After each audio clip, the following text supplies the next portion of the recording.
All right, guys. We have no idea what we're doing right now. We kind of want this podcast to be a little bit more informal, enjoyable, and just listen along with us. Say really off-topic things, but I'm Cadet Seidel. We're gonna go by first names while we're on the podcast. Okay. I assume, right? Yeah. So you can just go around. I'm Cadet Commissarado, or Nick, I guess, if we're going by first names. First names. You can call me Phineas or Finn or P or whatever. No, it's Finn. It's Finn. Yeah, I'm Luke Pongratz. Just Luke. I don't got any nicknames. I'm not that cool. OG. No. Yep. Nope. So I guess to just be real transparent, for next week's episode, if you viewers or listeners have any ideas for what you want us to talk about, just shoot Cadet Ahibe an email or any of us in person or something. Shoot us What he's trying to say is we're all incredibly uncreative. Yeah. I think we had like a solid 2 weeks to come up with ideas, and we just hit nothing. So Did we hit nothing or did we swing nothing? I don't know. I don't know. Probably a little bit of both. So I mean, There was no pitch though. Huh? There was no pitch. No. What? Think about it, right? It's a swing. This isn't baseball. Bro, think about it, right? It's a swing, so you got to pitch the ball first to actually hit it. So anyways, Russia. Russia, that's happening. That is correct. Next topic.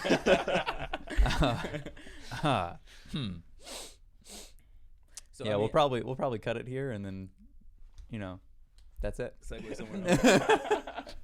No, I did see something not on the news, but I think it was through Snapchat. It was a message from Biden saying for U.S. citizens to evacuate, basically anyone in Ukraine to evacuate, like just get out of harm's way, just in case something does go down.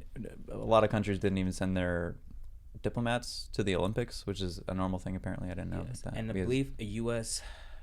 ambassador or something got fired recently too. Yeah, I saw that yesterday. I don't know what his position is, but Jamie, can you pull that up?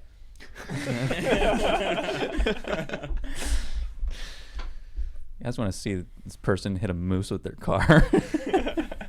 But someone did ask me this question though yesterday, actually during lead lab, or after lead lab, and they were like, if things do go bad, I think it was Cadet Swanson, what would happen with EAs, the academy, OTS, and like a process of like getting people ready.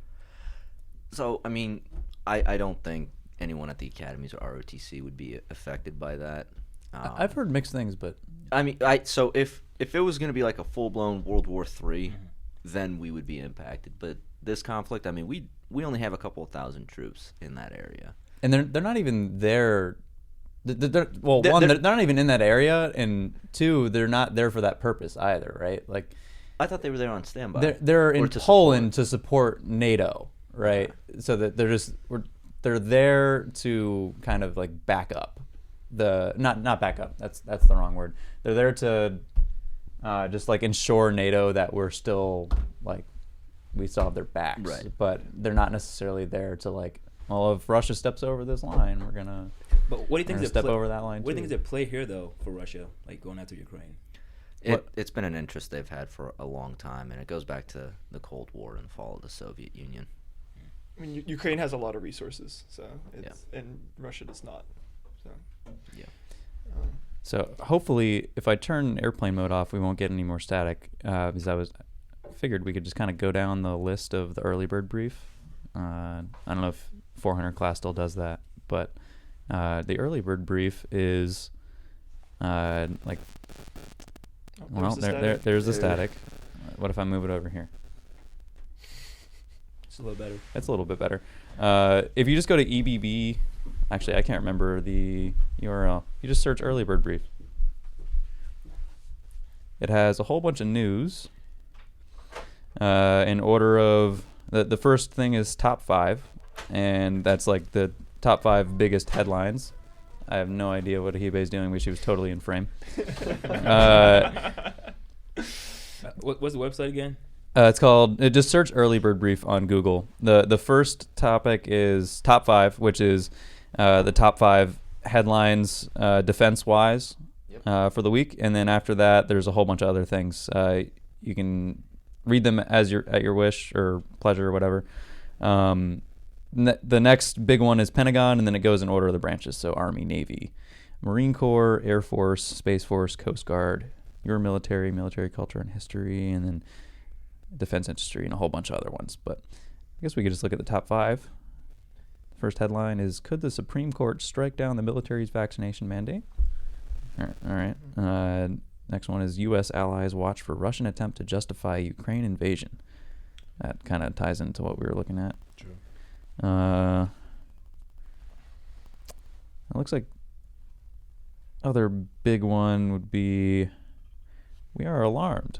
Lawmakers seek answers on troubling Walter Reed base barracks conditions. If you don't know, Walter Reed is where like the VA hospital is. Yeah. For the viewers, not necessarily you guys. Oh. It's in D.C., right? I think so. Yeah, it's pretty close to DC. Yeah. So yeah, it might help if we read these ahead of time next week. But Yeah. Well, talking about Ukraine. those are the headlines. I mean, I don't think it'll affect us. Even the U.S. like active duty, I don't think it'll affect the people even in Poland at all. Because Wow, I'm gonna turn this off. I mean, the U.S. has already said that we're not deploying anyone to Ukraine. Like, if Russia does invade, we're not helping Ukraine. Oh, really? They came out with that? I mean, if you think about it, Ukraine, it's not part of NATO. We don't owe anything to Ukraine necessarily. So it's pointless to go to war with Russia over Ukraine since they're not a NATO. And it doesn't make sense to say, oh, maybe we'll help you, because then we kind of look like we're going back on our word when we don't. Yeah. We've been very clear that we're not going to help them. It's interesting, though, because this is a bit of a slippery slope argument. But, if we're just going to sit back and let Russia, like reclaim all of its power again, or like try to revert back to the Soviet Union, and we're just kind of, what are they going to do next? Are they going to keep doing that?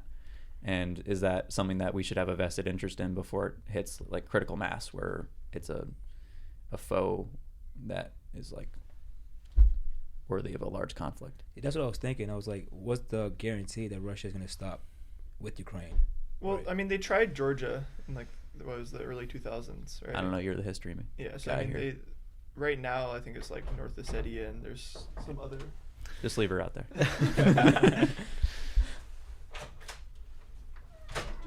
Just walk. Just I mean, we saw the door open. Like, You can't see it through the camera, actually. You can't see it from the So Russia and the Caucasus. So the Caucasus are a region full of oil, right? Mhm. Russia had them during the Soviet Union and everything, obviously. And Georgia is a NATO. I don't know if they're in NATO or if they're just closely allied with NATO. I feel like they might. I know Poland's like pretty close. Jamie, to can the you look area, that up for us? correct? No. No? No. Oh, maybe I'm just thinking about. So if you know where like Crimea is, and like there's the Black Sea, on the eastern side of the Black Sea. So it's Okay. actually southeast. Right, of the Russia- Black of Sea. Ukraine. Yep, that's right next to the landmass, right? Yeah. But yeah, so they tried to invade Georgia. I don't know if they actually fully invaded Georgia, or I'm not 100% on my history, but they definitely tried kind of a similar thing to Ukraine with Georgia. And Georgia's obviously still a country today. Right. So I don't know if Ukraine would happen, or if they're just trying to intimidate people, or what they're trying to do. But yeah. Georgia and North Atlantic Treaty Organization relations officially began in 1994 when Georgia joined. Okay, yeah, the NATO-run Partnership for Peace. Yeah, so they are in NATO since 1994. So I think that might be why Russia's so opposed to Ukraine joining NATO, because then they'd have another Georgia happen. Yeah, in the earlier stages of all these headlines coming out, I remember Russia was very threatened, it seemed, by the possibility of Ukraine joining NATO. I mean, if they did join NATO, then we would have an obligation to Ukraine, Yeah. and the U.S. would go to war with Russia if they did invade Ukraine. Yeah, and I also think I heard things coming out of Ukraine that they recognize that would be a possibility, and they said that they would stop their wow, I'm really stuttering right now. They said that they would stop their efforts to join NATO if they realized that it was going to cause a war between the United States and Russia. So, what are some of the requirements pretty to join selfless NATO? thing for them to do. Requirements to join NATO. What are they? Do you know? Be not angry at the United States, no, or any member of NATO, I guess. Yeah, I don't know what the requirements, but I mean, So I'm sure honestly, there's an official process to get there. Yeah. Yeah, I, mean- I don't know if it's you meet a certain set of requirements rather than just like you just kind of make an agreement. I don't know. I don't know. I know, like, I being feel a like, member, you know, like military strength, GDP, Yeah. those are all things considered. You know this for sure. No, Okay, I'm- let's see. How to join NATO? and I think like if you harbor terrorist organizations, like blatantly Right. do it, then NATO's gonna be like, no thanks. These criteria include a Unless you're functioning Turkey. democratic political system based on a market economy, fair treatment of minority populations, a commitment to resolve conflicts peacefully, an ability and willingness to make a military contribution to NATO operations, and a commitment to democratic civil military relations. And then I gotta click on the link. And that's a lot of text. Where did it come from? Okay, yeah. So it sounds like democratic governments, solid GDP, solid military. Yeah. Um, I know. I don't know about for joining, but I think once you are a member, you have to, I think, keep at least 2% of your GDP for military Yeah. use, Okay. something like that. So Hmm. So in that case, what do you think It's kind of like is holding back Ukraine from joining? borrowing money. They want to make sure that you can keep up your. I mean- Thank you, Ronnie Wright, USAA, United States Navy retired. Ronnie Wright, right? That's what I just said. Yeah, that's what you said. Yeah. I was making sure. Yeah. Oh, that man was hilarious yesterday. Yeah, He he really was. Very good info. he's always good. I've always enjoyed his That was the briefings. second time showing up, right? That was at least his second. I thought I remember him at least one other time, but I feel like maybe it was even before more. we joined. Is 'Cause he I not? think in the past, a previous DET commander before Colonel Bako, Colonel Morrissey, he also works for USA and he used to do the brief. I think I can't remember if he did the brief, but he was definitely here in the Heritage Room, like handing out flyers and stuff. But I have some vague memory of somebody else doing it. Yeah, that might have been like our GMC Busboy. years. Because we never met Colonel Morrissey. Never. We came in when Colonel Baker was here. No, but after Colonel Morrissey was commander. I mean, I came in when Colonel Bako was commander, but that was his first semester as Oh, okay, got you. All detachment commander. Yeah, right. blast from the past. Yeah. Good old days. imagine not only being here when Colonel Jantz is here. The culture in the debt has definitely changed. Wait, is that true for you? Yeah. You never knew Colonel Bako? No. That's kind of awkward. Do you know how he looks like, at least? Yeah. No, I've seen pictures of him. Oh, okay. Yeah. Hmm. And I think I've seen him like in the hallway. Like I think he was like still around like first semester, but Colonel Jantz was detachment commander. When I Yeah, started. he also came back for like some miscellaneous commissioning. He Yeah. came back from ceremonies and stuff. Lieutenant Dettis. Yeah. Commissioning. So how was your Friday morning, Finn? You know, I was gonna say a different question that Major Harness has every day for Lead Lab. Uh-huh. I mean, not for Lead Lab, for Air Science. He comes in, he's like, "So how was Lead Lab today?" Well, sir, you see. I mean, I don't know how it was for the GMC because I mean, I was there for window inspections, and they had just practice doing reporting in and out, and you know, for whatever reason, I still had people still getting it wrong, and we had to walk through it to get it, make sure that it's solidified. I don't know, it's still early, but and they had just learned it for at least. I mean, for they're some of- 100s, right? Yeah. Yeah, I was with Bravo Flight, so a lot of Yeah. 150s that might have been your first time being exposed to that. So it was a little bit understandable, but they've done it in previous weeks, you know. So but so there aren't that many 150s. I think there's like 8 or 9. I think maybe 10, 12. Oh, Yeah, I think. Oh. Yeah. dang. But like if 100s are messing that up, then that's the issue right there because they've been here before, and you know it just takes time. Yeah, To you all hear of that our- 100? To all of our audience members, practice. Previous practice. OG commander said it right here. Him. Him. Yeah, we have our phones on airplane mode so that they don't do the clicks. You can just talk. It's okay. We don't Don't play. be shy. What is she trying to send? Like you She, said- I saw one thing. She said maybe a question. Maybe. There goes the static. Yeah. Maybe. Hi, camera. Pardon my awkward reach. Oh, was it? Meanwhile, Tim just has his right next to his microphone.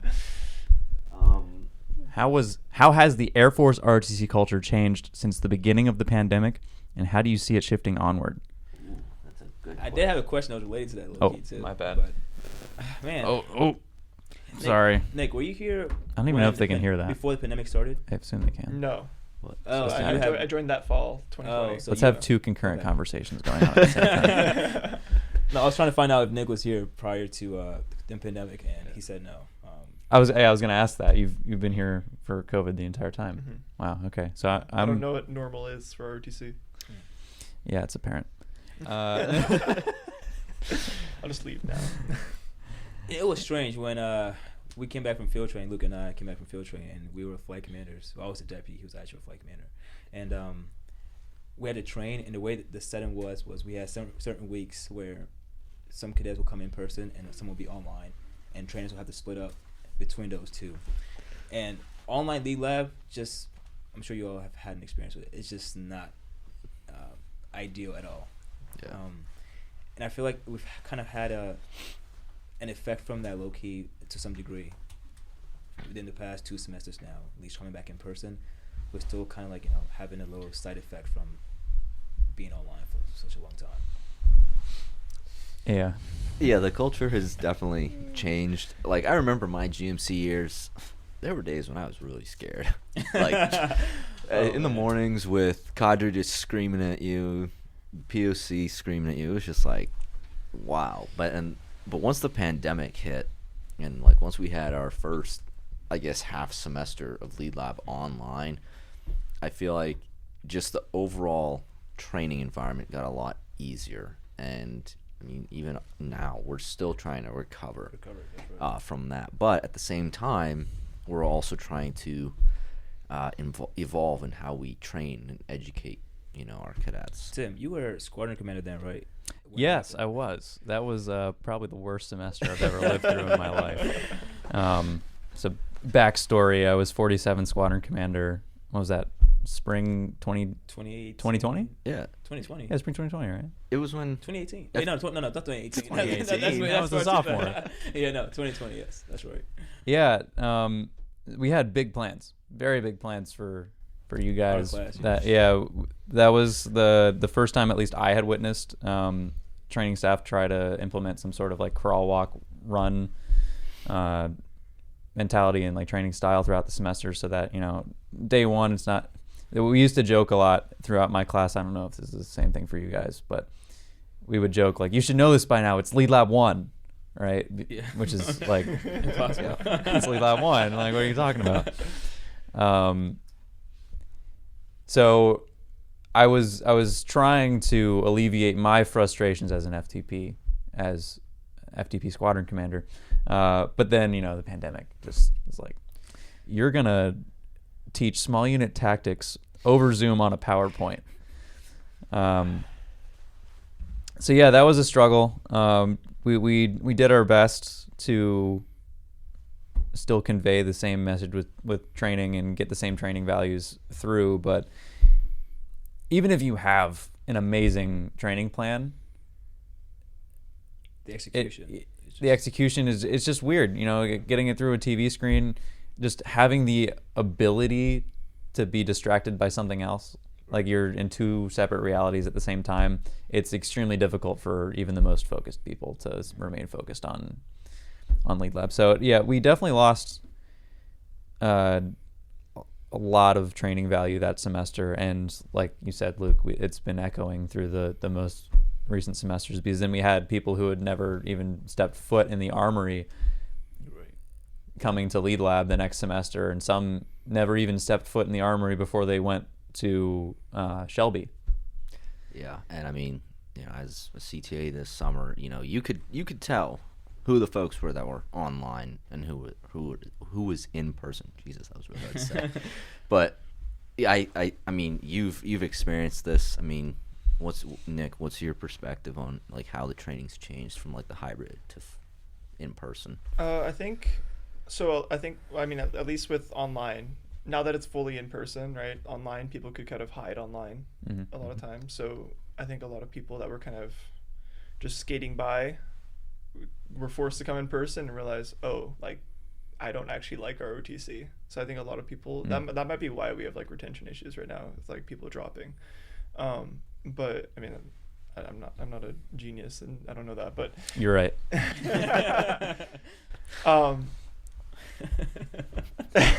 I told Captain Patterson I'd make this podcast funny. I'm gonna try every last thing I can. No, I mean, I don't really know like what it was like before COVID, so I don't really know. This has just been like reality to me. So, Yeah, I think. yeah. I mean, you were just asking like how it's changed from like slowly going from fully online to now. Is it what you expected it would be, or? Yeah, I mean, personally, I've tried to come in person as much as possible, so Mhm. it hasn't really changed too much for me.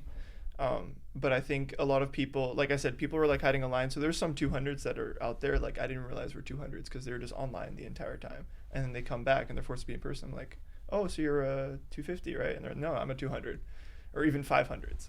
And it, in a way, it can be kind of frustrating because like you want to help everyone out and like be a wingman to everyone, but some people like, and it's nice that everyone's in person now, so you can actually be like, okay, these are the people in my flight, these are the people in my class. You know, one thing that's cool about being back fully in person now is that before, pandemic happened, we had an entire, detachment in the room, and it was like, 200 plus people. And, back then when Colonel Baker would come up, he would say, "Good morning, Wing," and we all scream, and it would echo in the room, And it was like almost like a culture thing that we had prior to that. Same thing with Colonel Jans now. The mask's muffled a little bit still, but, but but when the pandemic happened and we had like some, and we had the hybrid. that was not me and- this past lead lab, by the way. It was not me. I did not do that. Oh, please, everyone knows it was you. They don't even have They to don't even know what we're talking about right now. So, I mean, the fact that all of us simultaneously knew. Yeah. well, I mean, If we know, they know. okay, whatever. And I was right next to you too. Well, that's why you know. Anyway, but kind of like changing from that whole hybrid, having in person online. If you were in person while other people were online, you had like maybe 50 people max. And I remember Luke and I were OG. We had to track the room capacity, and we had to send out a form every week to see how many people planned to show up. It wasn't much really. Forgot about all that. Well, I know it was a headache.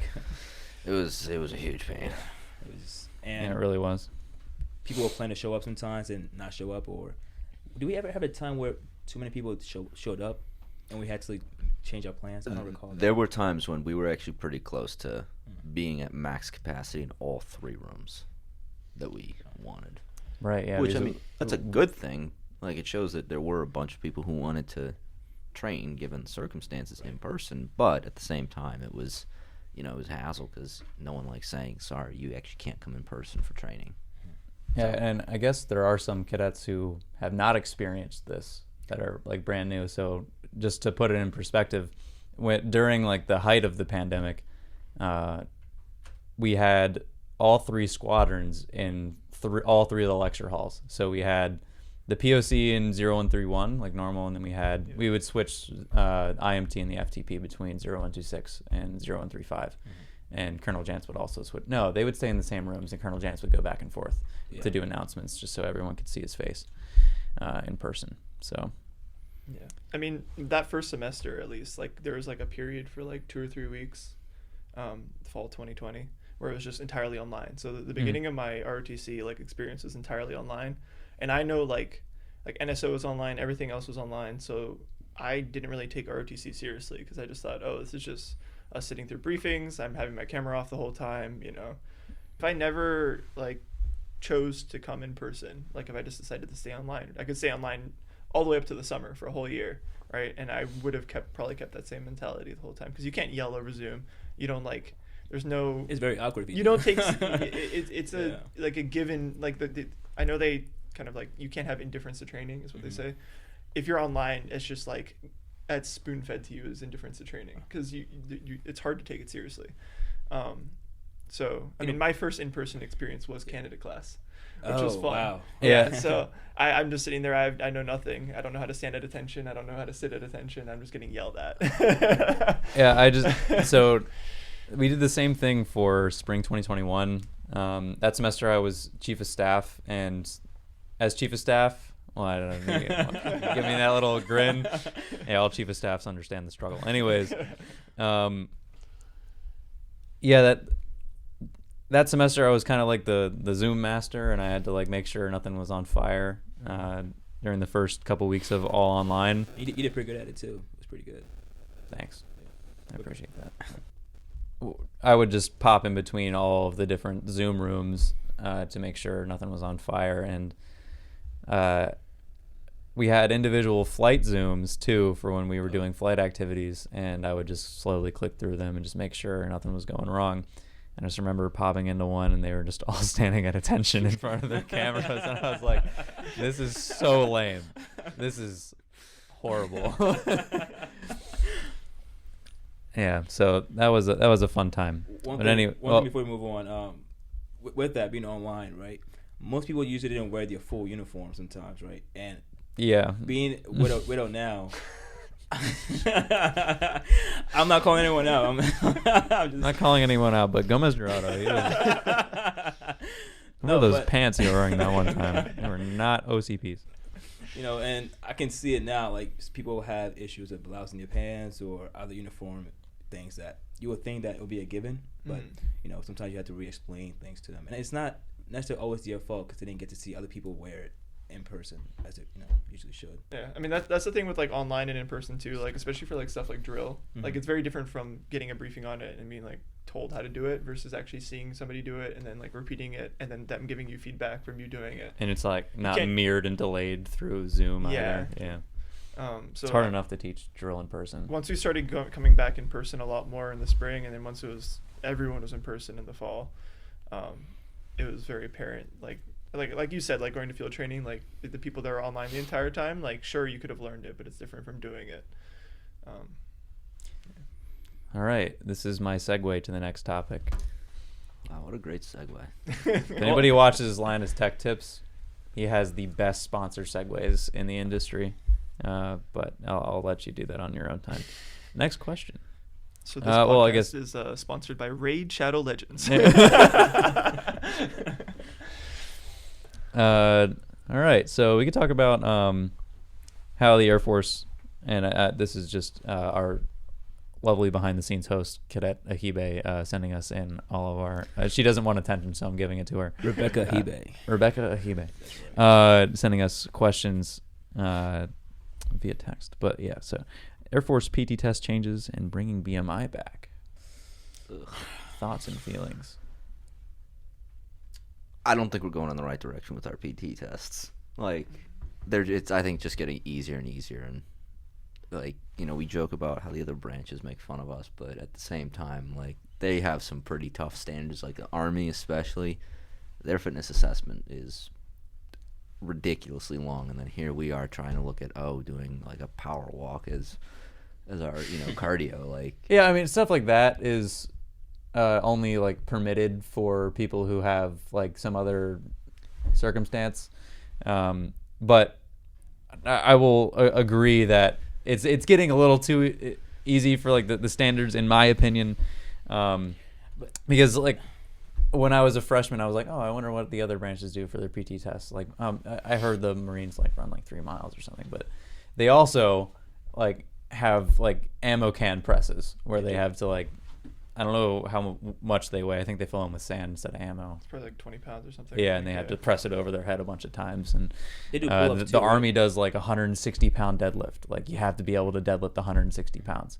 I don't know how many reps, but like that would be a game changer if that was Do you think something we these had changes to do. are like just for now, or is it like kind of almost like permanent for the long term? Well, I thought the last change where BMI was gone was going to be permanent, since that's what the Air Force does, but like the Big Blue does. But Yeah, now well, they're bringing it back. I'm not sure what the my issue opinion is. on the whole like fitness test thing. So like certain things I agree with the new stuff. So like the plank replacing, or like having the option of the plank or the sit up, I like, because sit ups can be like a bad exercise. Like they're not, if you form wise, like you can mess yourself up doing them, like with your back and everything. Also the new standards are like, it's like 3 or 4 minutes for a plank. So it's pretty. It is still hard. Yeah.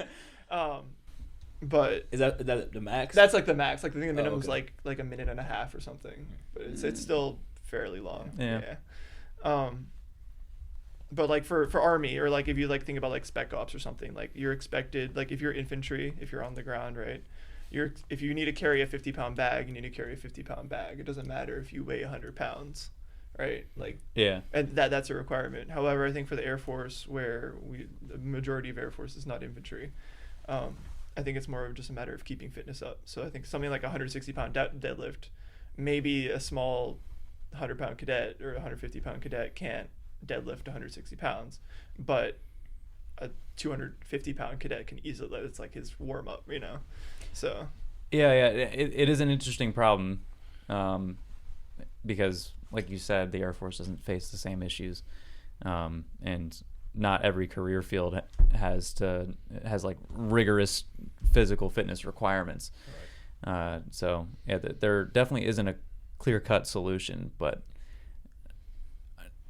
the minimums were lowered for a lot of things, right? Yes, the run I think is pushed to 15 for males. Not sure what. They also changed the age brackets too. It used to be 20 to 30 or something. Yeah, now it's like poking up 20 by to every 25, 5 and then years. 5 to yeah. I mean, like did all the minimums change, or was it just the mile and a half that was changed? No, I'm pretty sure they all. I'm not sure what the push-up and sit-ups, honestly. Push- The maximums all stayed the same, I think, but I think the minimums all changed. I could pull up the chart. the minimums got lowered, but you lose a lot of points. Yeah, the scales also The scales changed. is changed. That's true. Yeah. Yeah. So- So right, because they removed the BMI and then they put it That was back. Which, So- why do you think they brought it back? Honestly, because I'm confused as I to. don't. I mean, I would have understood if they just kept it the whole time. What I don't understand is why they got rid of it for a little bit. You know. No, it makes sense why they got rid of it, because You're talking BMI about just the abdominal circumference or the BMI? just BMI in general. 'Cause BMI in if you don't general. pass the regular height and weight one, then you have to do abdominal and neck. I think. Yeah. Yeah, the body fat. So is abdominal circumference not a thing still? Abdominal circumference is not a thing. Okay, because that used to be 20 points, right? So that made everything, all the other components of your FA, worth less than they are now. Yeah. Is they had to fill up that extra space, that extra 20 points. In a way, it probably also made it easier to pass because you got like a free 20 points almost, especially if you're skinny already. Right. Yeah. No, the reason I'm saying it's not a good idea to bring it back is because it's almost like a consensus that BMI is just so inconsistent right now Mhm. that if you took it away, why bring it back? You know, like you said, if you kept it the entire time, well, we've been complaining about it, but it's still there. So, but you took it away, so like, okay, the bad thing is out of the window, and now it's back again for, no clear reason. Yeah, that's something that we cadets totally never do when we switch off wing positions every month, every couple semester, or no, every semester. Yeah, continuity is. By the way, this is off topic, but the guy out there right now is I think he's asleep. Yeah. He's been asleep for a while. Can we turn the camera, or is he in view? Yeah, he's right there. What a diverse search Yeah. he's got going on there. Yeah, he's got. I have never seen somebody have that many simultaneous windows open next to each other at the same time. He's trying to do like like sleep learning where you're just like listening to stuff. Yeah, And you sleep. that doesn't work. I've tried it before. It doesn't work. Well, best of luck to him.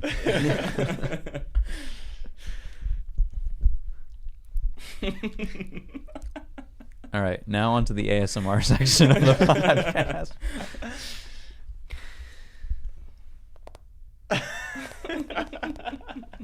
I'm just kidding. That's terrible. Tim, get up and get out.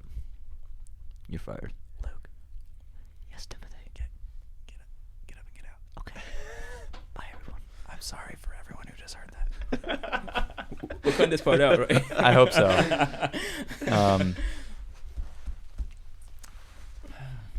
So are we satisfied with the PT talk? We can move on to the next one. What's the next one? The next one is actually probably going to take a while. We could make it take a while. Did your ROTC years go as planned? I didn't have it planned, honestly. It's just commission, do well in school. I usually have a long-term plan, but not in like years. It's like, no, it's in years, but like more in this, so of like 10, 15 years, and not always just like really short-term in a way, So ROTC to me is like very short-term, and I don't know. I don't have a clear plan, or never sat down to make a clear plan for myself. Mm-hmm. Maybe you guys did. If you did, I mean, Kind of did, but I think I'm going to go last for this one. Oh, boy. Honestly, when I first joined, I didn't really have a plan. Like, I knew long term, like, when I was 25, like, I knew at some point I wanted to get a law degree. I wanted to, obviously get my bachelor's and master's. But I didn't know what I wanted to do in the program. I didn't know what I wanted to do in the Air Force. But it was like, get through GMC, go to field training, commission. But, as time progressed, obviously my aspirations changed, went up for OSI. Obviously, things don't work out, but, life happens sometimes. And, now I'm looking 5 years into the future, going to security forces, and, what I want to do from there. Like, am I going to go back for OSI? Am I going to just go law and cross-train? But I think a lot of people are in the same boat where, right off the bat, we don't really have a plan because it's a new environment for a lot of us. Like, I do not come from a military family. But you do have some prior military style experience, right? That's not important. I mean, it might be, what is it called? I don't know. It's something I definitely wouldn't have been in. I think you were actually in it. Oh, we don't have to talk about it then. Yeah. But yeah, I mean, it's definitely changed, and I'm happy that over time I figured out what I wanted to do, and still figuring out what I maybe what I said wasn't a good thing, that I didn't have a plan. Yeah, guys, if you're joining ROTC right now, make sure to not make a plan. If you do, probably not gonna succeed. No, I'm just kidding. No, so I don't write down my plans. That's one thing. Unless really school, assignments and whatnot. That's just, couldn't be me. Yeah. I don't write them down, but I put them on my phone somewhere so I can track it, when I'm around. But I always knew that I wanted to go into medicine and work in hospitals or somewhere, within. If I didn't do Air Force, for example, I was thinking about going FBI, CIA, something in that sort, and being a doctor within those fields. Dr. P in the house. That's right. All right. I didn't know exactly how the Air Force would get me there. I just knew that I can talk to cadre about it, which I did. I've been talking to them and seeing what options do I have. And the great thing I had was Captain Friend. You met Captain Friend, right? Yeah, he was my APAS. Right. So he's actually in med school right now, and before he left, I had talked to him just to see what options do I have and the process and how things are like. And we actually from all that talk, Cadet Edwards and I were able to start this pre-health group, and we have that going pretty well. We have That's before health. Something like that. Okay. Yeah, Sorry, I just need to clarify. But no, it's it's strange. I don't write down my plans necessarily unless it's something immediate. But I keep everything in the back of my head, and I make sure every week or so I'm thinking, am I going the right direction? And am I on track to meet that goal eventually? Which I'll say I'm somewhere there. Yeah. All right, Nick, now that you're most of the way through ROTC, how did your ROTC years go? Yeah, okay. I haven't really hit any major milestones. I guess the one coming up is did I get an EA or not? Mm-hmm. We will see. But fingers crossed. Yeah, fingers crossed. But yeah, starting I guess my Air Force career has been I wanted to go to the academy, applied to the academy, didn't get in, and then I didn't really know ROTC existed, and then I just went here to school as a regular college student, and I met Cadet Guevara Martinez and Cadet Dingzon in Chem 135, and they were wearing their PTGs, and I was like, oh, you're in Air Force ROTC. I was like, yeah, I tried to apply to the academy, and I talked to them a bit, and they're like, yeah, we're in ROTC, and they kind of explained it a bit to me, and then I just, being the dumb freshman I was, I just walked up to the cadre offices because I knew where they were because I had class in the armory, and I knocked on the door, and Major Crampton was in there. I was like, hey, can I talk to you about ROTC? And then we had a whole hour-long conversation just talking about whatever. And yeah, so that's how I joined ROTC, and ever since I haven't really like I said, there's being a GMC, there's no as long as you don't get debt dropped, you're good. I had a slightly similar experience, low-key. In high school, I'm not sure if your high schools you had certain branches come in and just talk about what they do. No, we used to have them. No. Okay. Well, we had them sometimes, but Air Force never showed up. It was always Army, and Navy mostly. I wonder why. Yeah, I know. But at some point I had talked to this Army recruiter, and he was just trying to get me into ROTC. I'm not sure why that, but anyway, he was. And we had talked for a while. He came to my house with paperwork, and I was about to sign, like, talk to my parents to sign it. And Wow, he was trying to get you. yeah, he was really trying to get me in there. Yeah, it's like, well, Man, I would kill for a college degree. Excuse me. And I was like, no, I need to put a hold on this first. I need to think about it, the process. My parents were like, yeah, for sure. And I still had military in my mind to just go into it at some point. Freshman year, joined not ROTC, came to college, and I saw Kid LeBay at a dining hall a few times, and he was in his PTGs, looking sharp, and I was like, oh, what's this for? Because I kept seeing him in the same uniform on certain days, and he was like, oh, I'm in ROTC, and this is what we do, and I was like, oh, wow, this is something that I really want to get into, right? And I also saw Lieutenant Adeyemi at McKeldin Mall, and for those that don't know him, he was here at our dad, and he told me a similar story about how ROTC is like and things you do and how it is as a college student. So I was like, you know what, I'll do this next semester for sure. So I believe I sent an email to Cadre about this, and that's how my process started too. Well. And then there was one left. I'm going to try not to overshare here. It's a long history there. Oh no. So it went absolutely as planned and absolutely as far away from planned as possible at the same time. And that's probably the most cliche thing I could have led with. But so I wanted to be a pilot ever since I was 3. Like, I knew that's what I was going to do in life. I decided that I wanted to be a military aviator sometime around middle school or high school. And then I had my mind set on the academies. I actually wanted to be in the Navy first. I, for whatever reason, just wanted to. I guess I just really wanted to do carrier operations. Like, it just looked so cool to me. I knew nothing about military lifestyle at the time, though. So glad I ended up here. But anyways, I applied to the academies, didn't get in. Navy ROTC didn't respond to me, and Air Force ROTC said, "We will pay for your college." So I said, "You will pay for my college." So yeah, I took the scholarship here to Maryland. I had no idea what Air Force ROTC was gonna be like. I had heard of it before, at least, but I had no idea how it was gonna go. But that's kind of how new things in life happen. Regardless, you just kind of jump overboard and figure out how to swim eventually. Got the hang of it, and then obviously wanted to get a pilot slot the whole time. But there's a lot of intermediate steps. So I had goals that I had positions that I wanted to hold as a POC, and I have been very fortunate to get all but one of them.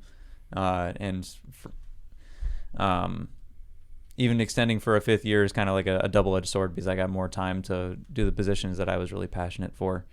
So, and I got a pilot slot, and I'm over the moon about it. So, yes, it went to plan, but then also COVID happened, and some of the positions I did, like I talked about earlier, I didn't get to do exactly what I wanted to do with it, and I wanted to graduate on time. That didn't happen. So there's a lot of milestones along the way, a lot of bumps in the road, some turns you didn't think you were going to take, but the point A to point B, those points are the same, but the path in between them. True. I ended with a cliche as well, I guess. So yeah. Nick, you mentioned something about the EA process and everything, right? Mm-hmm. How would you say the atmosphere is like right now with the 200s and your thought process when it comes to this? I don't know. I was comparing it to last year's EA selection process, and maybe it just hasn't hit everyone yet. But I feel like last year everyone was very nervous and stressed about it in general, and I mean it might just be the people themselves this year, but I think in general people are. I mean, obviously you're nervous about it and stressed about it because it's oh, my future is getting decided. But I think, and I'm not speaking for everyone, but in general, I think a lot of people are kind of vibing a lot more. Just okay, it's kind of out of my hands. What's selected is what's selected. At least that's where I'm at. What happens, happens. Yeah. Yeah, and I think that might be the reason. I think that might be the case because of last year. Like last year's selection rate was ridiculously low. People were crying before they even knew if they were selected or not. Yeah, and Finn and I, we were the OG commanders, and I remember when Colonel Jantz had all the FTP come in I was there for that too. to announce the Right. EA You were selections. chief of staff then, right? Yes, I was. And we would get texts like, hey, there are a lot of FTP who just have no idea what's about to happen. And we wanted to provide information, but we had no idea what was going to happen either. And you could see just the atmosphere when the announcement was about to drop. Everyone was just terrified. We weren't going up for the board, and we were nervous. Yeah. So you can imagine how.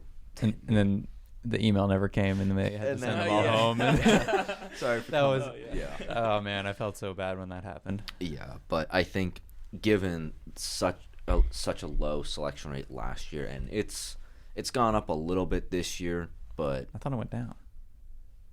from last year it went up a little bit. Yeah. Really? Also because people I are thought it- dropping, the selection rate's going up because Oh, okay. Yeah. yeah. But it's I thought still it very was like a low. 60%. Well, there last was a year. supplemental board too later. Oh, that last came year. out. Originally it was like 50. 45. Yeah. Oh, Yeah, all right. Well, but yeah, I think given what happened you last learn year, something people are new every day.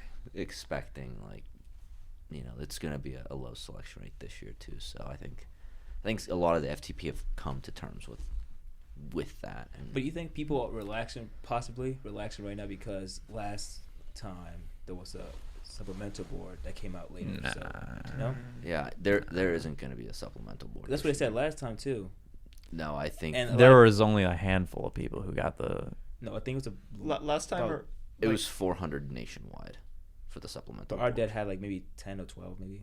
No way. No. Nah, we had. I thought it was like 3 or 4. Yeah. Really? Yeah. Because it's 400. Not to make you slots guys for- nervous or anything. Sorry. No, I'm pretty sure. I thought we had more than that, honestly. But if you're a 100 listening right now, put in the work now. Oh yeah, and definitely get your It pays FFPC off. stuff. And Dodmer. There are Dodmer, so that's a many big cadets that get DQ'd for Dodmer. I'm still worrying about that. Yeah. Get those done. Like at least start the process. Yeah. And yeah, some people it might take you like a month, 2 months to get it done. So for others, it could drag on for quite a while. So And if you require a waiver, don't delay in that process either, because that takes a very long time. Especially if you know you have something that's disqualifying and you need a waiver, like just do it and get it done. Because I tried the route of getting everything I needed to from my doctors beforehand, and Dahmer's just gonna be like, "Oh, that's cool. We want you to go into our doctors now and just do the same thing you just did." So it's just go through the hoops and do the process. Yeah, and if you're serious about getting through the program and you have some goals you want to get to the end, there's this YouTuber. His name's C.W. Lemoyne. He's a ex-Air Force fighter pilot. I think he was Air always. Force and Navy. Yeah. No, he did a contract so that he flew in the Navy for like 2 or 3 years out of his Yeah. Air Force service. But flew F-18s, flew the T-38s up until a couple weeks ago. But he had a hard time getting a pilot slot in the Guard or Reserve. Yeah, he's Guard or Reserves his entire career. His saying is, make them tell you no. Don't just assume that the answer is no. You should always go full force as soon as possible. And if the answer is no, the answer is no. And at least you tried. it's unfortunate, but you did everything you could. And even if they say no, sometimes the wrong person is telling you no. So maybe somebody else will say yes. Always talk to Yeah. cadre. There's almost always something you can do. Yep. What needs to go faster? Are we ending the podcast or are we ending this segment? The podcast. All right. Well, she doesn't want to edit that many minutes of podcast, so I guess we'll save the juicy content for next week. Thank you. Thanks, guys. Sign off. See you at Lead Lab. Oh, jeez. Oh. Old line. Strong line. Okay, that was horrible. All right, I'm leaving. Bye. Thanks for listening, guys. We'll be back next week. Please keep listening. I have a wife and kids. You guys wanna know? I just realized it cut off at 30 minutes. Wait, what? this cut off at 30 minutes and you didn't tell us? Well, the video cut off at 30 minutes. Okay, is that still recording? Watch that just not have recorded anything. Okay, well I guess we'll just black screen it halfway through. I'm joking, I didn't. Okay, of course. good. I had a feeling you were doing that. Well, just end the podcast. It was going pretty well though. I mean, Consider Today it fun. Hibe, will that be all? That will be all. Dismissed.